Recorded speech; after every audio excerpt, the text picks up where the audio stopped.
ঢালিউড থেকে টলিউড, তারপর বলিউড, সবখানে অভিনয়ের দ্যুতি ছড়িয়েছেন জয়া আহসান। এবার ফ্যাশন দুনিয়ায়ও নিজের মুনশিয়ানা দেখালেন তিনি। ঢাকায় জামদানি শাড়ির ব্যতিক্রমী নকশার পোশাক পরে ভারতের মঞ্চ মাতিয়েছেন অভিনেত্রী। ফিল্মফেয়ার ওটিটি অ্যাওয়ার্ডসের পঞ্চম আসর মুম্বাইয়ে অনুষ্ঠিত হয়। ১ ডিসেম্বরের আয়োজনে সিরিজ, সিনেমা ও ক্রিটিক্স এই ৩ ক্যাটাগরিতে ৩৯টি পুরস্কার পান তারকারা। বলিউড ও টলিউড তারকাদের পাশাপাশি অনুষ্ঠানে ছিলেন বাংলাদেশের জয়া আহসান। ফিল্মফেয়ার ওটিটি অ্যাওয়ার্ড ২০২৪-এ তিনি পেয়েছেন বিশেষ পুরস্কারও।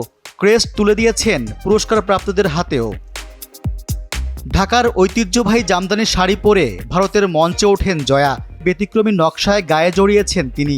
সামাজিক মাধ্যমে অনুষ্ঠানের কয়েকটি ছবি প্রকাশ করেছেন। সেই ছবি ঘিরে আলোচনা এখন তুঙ্গে।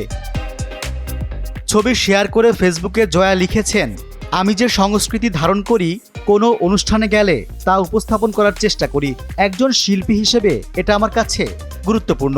বাংলাদেশি ঢাকায় জামদানি আমার জন্য একটি গুরুত্বপূর্ণ জিনিস।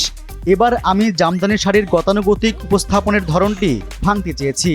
এটি করার জন্য ফিল্মফেয়ারের চেয়ে ভালো আর কোনো জায়গা নেই বলে আমি মনে করি।